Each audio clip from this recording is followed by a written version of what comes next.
So when people come and they look at these objects, is it important for them to know that this is about your personal life, or are you looking at just objects, or are you looking at sentimental things? Or I think it's a bit of both.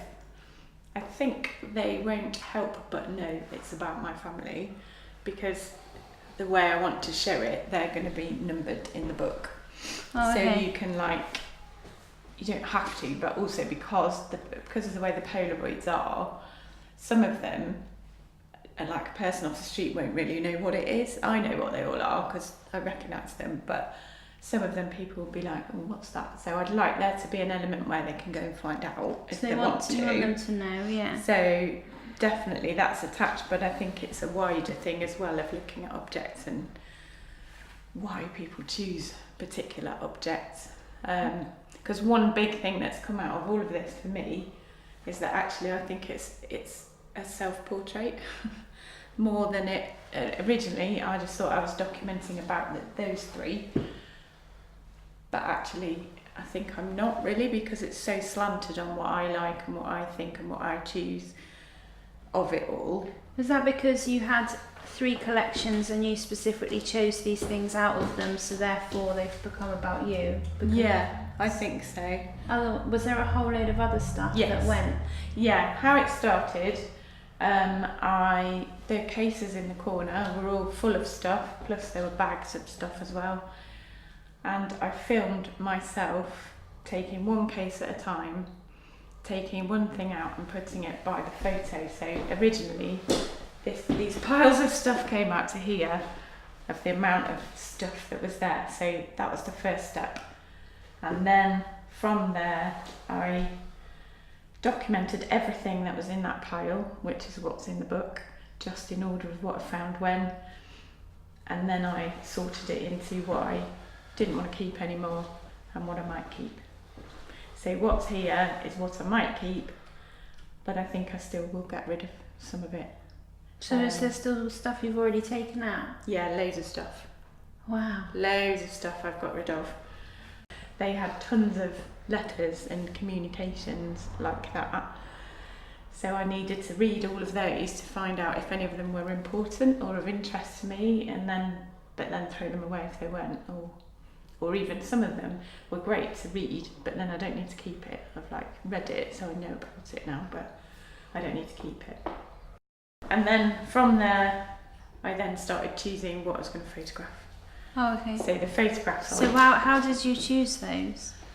They are definitely very much what I remember, things that I remember were either important to one of them, or just a really visual image of how I remember my life growing up, of things like the Uno cards. We always, on the summer holidays, we played Uno every single night till the small hours, so that was just something that is very evocative of that time.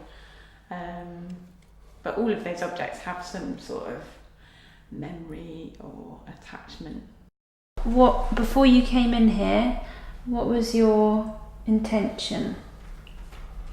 Okay, one intention was simply that I needed to get rid of stuff. I just knew I had to face all this stuff because it's all lived in those cases for my dad for 10 years, my brother 6 years and my mum 3 years, and I've not been able to look at it. I've not been near it. I just put it all away because I knew I couldn't get rid of it, but I didn't know what to do with it. I really wanted to work out different ways of documenting. How do you document something? How do you 3 whole lives? And it is quite weird standing in front of these looking at that life has ended up in that little pile of stuff. The Polaroids are such a DIY way of making pictures at home, aren't they? They're so... I wanted a really immediate thing because I wanted to be able to take the picture and have it there and then. Yeah. To make decisions straight away. But also I like that they're one step removed from the object. It's not, you can't touch it, it's kind of it's lost, it's It's a gone, memory. it's gone somewhere. Yeah. It's like the photo album of my memories. Yeah, and it's like when you Kind think of. of stuff, like you can see it in your mind's eye, but you Yeah. can't see it. I think when I started, I had no idea what was. I just knew I had to get the stuff out and look at it and start making some decisions. So I didn't have, other than when I started, I did know that I wanted to film myself taking all the things out, and then I wanted to somehow document them, but I didn't know how I was going to do that. So Would you say that your research into documentation informed the way that you decided yes, to do definitely. it? Yeah. Definitely. And I suppose I'm all about aesthetic as well, and things just being quite beautiful in some way, or I don't know how to describe it really. But so yeah, for me it is about the end aesthetic of it as well. It's not just about documenting it as a fact. Does that make sense? It's about a feel for it.